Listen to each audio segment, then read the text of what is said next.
Yes.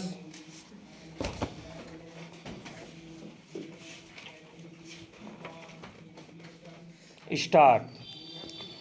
पूर्व प्रधानमंत्री doctor Manmohan Singh Bharat में आर्थिक सुधारों के प्रणेता के तौर पर जाने जाते हैं।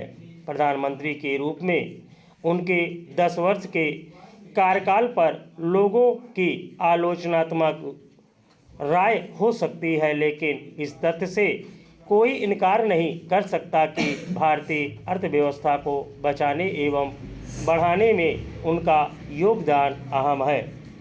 अर्थशास्त्री, नीति निर्माता और एक राजनेता के तौर पर पहचान बनाने वाले मनमोहन सिंह को भारतीय अर्थव्यवस्था का स्वरूप बदलने के लिए जाना जाता है। वर्ष 1990 के खाड़ी युद्ध के कारण तेल की कीमतों में 3 गुनी वृद्धि हुई थी। कुवैत पर इराक के हमले की वजह से भारत को अपने हजारों मजदूरों को वापस लाना पड़ा था।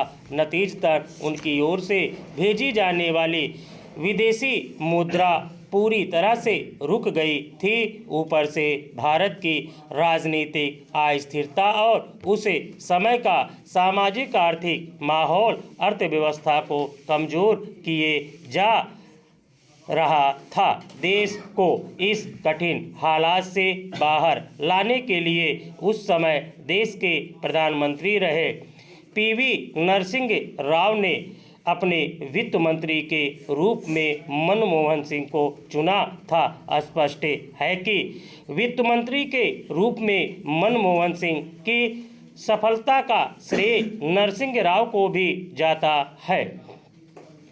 देश के लिए मनमोहन सिंह का सबसे बड़ा योगदान वित्त मंत्री के रूप में आर्थिक सुधारों की शुरुआत करना था। मनमोहन सिंह ने 24 जुलाई 1991 को आम बजट पेश करते हुए कहा था, समय बर्बाद करने का कोई अवसर नहीं है। ना तो सरकार और ना ही अर्थव्यवस्था साल दर साल अपनी क्षमता से ज़्यादा खर्च कर सकती है। उधार के पैसे की गुंजाइश अब नहीं रही। हमें बाजार की ताकतों के संचालन के लिए दायरे और क्षेत्र का विस्तार करने की ज़रूरत है। मनमोहन सिंह ने भारतीय अर्थव्यवस्था में सुधारों की एक श्रृंखला शुरू की, जिसे उन्होंने मानवीय चेहरे के साथ सुधार कहा।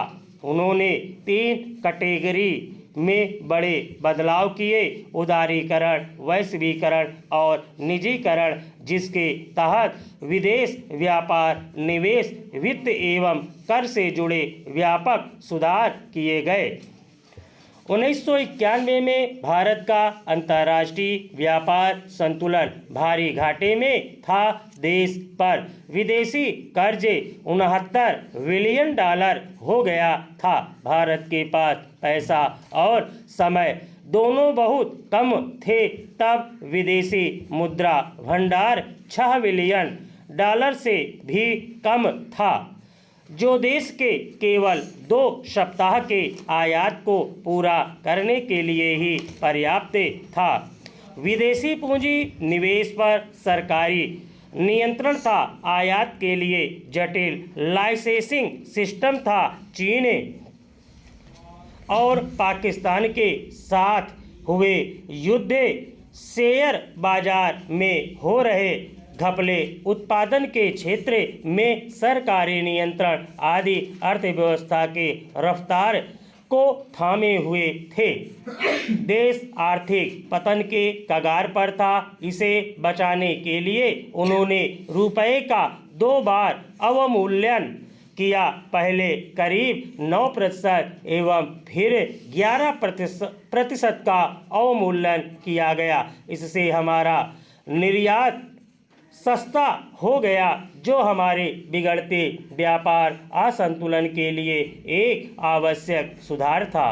फिर औद्योगिक नीति की शुरुआत के साथ लाइसेंस राज को खत्म किया। भारतीय बाजार को विदेशी कंपनियों के लिए खोल दिए। इस कदम से भारत सरकार विदेश में गिरवी रखा सोना छुड़वाकर आरबीआई को सौंपने में कामयाब रही।